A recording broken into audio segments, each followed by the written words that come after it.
Hello दोस्तों, ये vision IAS mains का क्वेश्चन है, एथिक्स का है। ठीक है, इन्होंने कुछ सिचुएशन दिया है और उसको आप कैसे हैंडल करेंगे इस पर क्वेश्चन है। देखिए, एक और जहां कुछ राज्य सरकारें ने मद्यपान निषेध कानून लागू किया है, वहीं अन्य राज्यों में इसकी अनुमति है। इस मुद्दे पर बहस में प्रायः व्यक्तिगत अधिकार, सांस्कृतिक अभिवृद्धि और सामाजिक कल्याण जैसे पहलुओं सम्मिलित होते हैं। ठीक है, एक शिक्षक के रूप में आपको युवा श्रोताओं को इसमें सम्मिलित महत्वपूर्ण मुद्दों को समझाना है।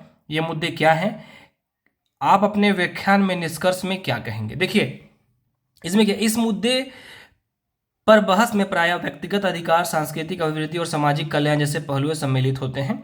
ठीक है, जैसे कि कई कई जो आदिवासी प्रजाति हैं, जैसे कि झारखंड में ही कई ऐसे आदिवासी हैं, उनके यहाँ हड़िया जो एक होता है वो धार्मिक पेय माना जाता है, तो वो अपने धार्मिक त्योहारों में पीते हैं, तो उनकी संस्कृति में वो ऐड है। तो उसको तुरंत आप नहीं निकाल सकते हैं, धीरे धीरे उनमें एजुकेशन लाके, फिर धीरे धीरे जब उनको महसूस हो कि हाँ ये चीज़ें हानिकारक है, तभी ला सकती है। तो सोसाइटी से, इकोनॉमिकली और कल्चरल रूप से चारों ओर डायमेंशन देख के आपको ऐसे बातें रखनी है जिससे उसका काम भी हो जाए और अगले को अपमानित महसूस ना हो। ठीक है, तो एक शिक्षक के रूप में आपको युवा श्रोताओं से इसमें सम्मिलित मुद्दों को समझाना है। सपोज दैट कि मैं टीचर हूं और मेरे सामने 100 लड़के खड़े हैं या लड़कियां खड़ी हैं, उनको मैं समझा रहा हूं, ये मुद्दे क्या होंगे, आप अपने व्याख्यान में क्या निष्कर्ष कहेंगे। कुल मिला के 100 लोग को समझाना है। समझ जाइए, आप मंच में खड़े हैं, ये मुद्दे क्या होंगे शराब में है जो, और इसके लिए क्या निष्कर्ष आप देंगे। देखिए, महत्वपूर्ण मुद्दे, मदिरा का पारिवारिक नुकसान, ठीक है, ये मेरा मुद्दा रहेगा। मदिरा का सामाजिक नुकसान, मद्यपान का आर्थिक नुकसान, इसका स्वास्थ्य पर प्रभाव, आने वाली पीढ़ियों पर प्रभाव और होने वाले बच्चों के भविष्य पर प्रभाव।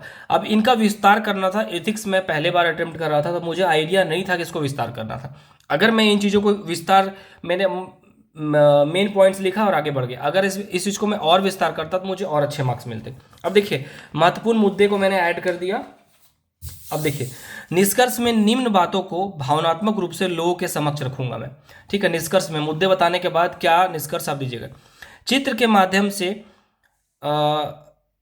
माध्यम से मद्यपान से लीवर एवं कैंसर से पीड़ित की तस्वीर दिखाऊंगा। ठीक है, मतलब लीवर और कैंसर हो गया है उसको, लीवर में चाहे और बॉडी में, तो वो एक इमेज दिखाने पर, इमेज क्या होता है, माइंड में हमेशा छप जाता है।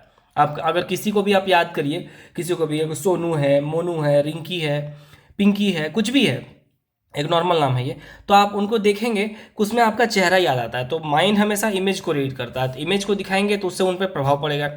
ठीक है, परिस्थिति को भांप कर लोगों को कहूंगा कि शराब से असंख्य लोगों का घर, परिवार, प्रतिष्ठा बर्बाद हुई है। ठीक है, बच्चों का भविष्य खतरे में पड़ जाता है, कितनी ही औरतें विधवा हो जाती हैं। इन्होंने लिखा है, अच्छा प्रयास है निष्कर्ष में। ठीक है, अब भाषण दे रहे हैं आप उसमें, और कोई लॉजिकल पॉइंट जो वाकई प्रूव करने लायक है, वो अगर आप उसे नहीं बताएंगे तो कैसे वो लोग उसको फॉलो करेंगे। गांव के लोग, एक चलन होता है, जैसे कि गांव में एक मेंटालिटी बनी हुई है कि बुलेट लेना एक प्रतिष्ठा के बात मानी जाती है। लेकिन वहीं आप एजुकेशनल फैमिली में चले जाइए, चाहे जो एजुकेटेड है, तो उनमें क्या होता है कि कितना आप एजुकेटेड हैं, चीज़ों में कितने अच्छे कमांड है, आपकी भाषा शैली कितनी है। ठीक है, आप कितना आईएएस के मेंस में मार्क्स ला रहे हैं, तो गांव में एक स्टेटस बन जाता है, वो पी रहा है तो हम भी पियेंगे, वो ये खा रहा है तो हम भी खाएंगे।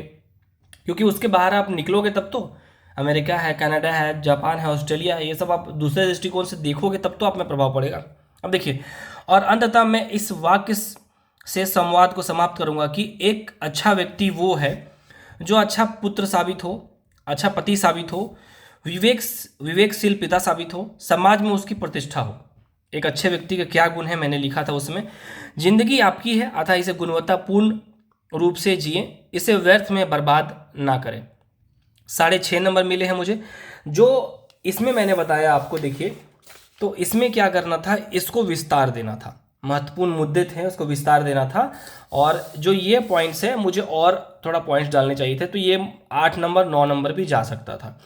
तो ये एथिक्स का है। ठीक है, एक सिचुएशन बना दिया गया, आपको आंसर लिखना है। अब देखिए, ये किताबी आंसर है नहीं दोस्तों, इसमें आप इंटरनल क्वालिटी आपकी क्या है, आप कितने अच्छे इंसान हैं, आप सोसाइटी के बारे में कितना अच्छा सोचते हैं। उस समय मेरी बौद्धिक क्षमता इतनी थी कि कोई किताब से रटा हुआ क्वेश्चन है नहीं, सीधा सीधा क्वेश्चन, अपनी बौद्धिक क्षमता या फिर अपनी जो मेरी बुद्धि उसके अनुसार मैंने आंसर लिखा है ये।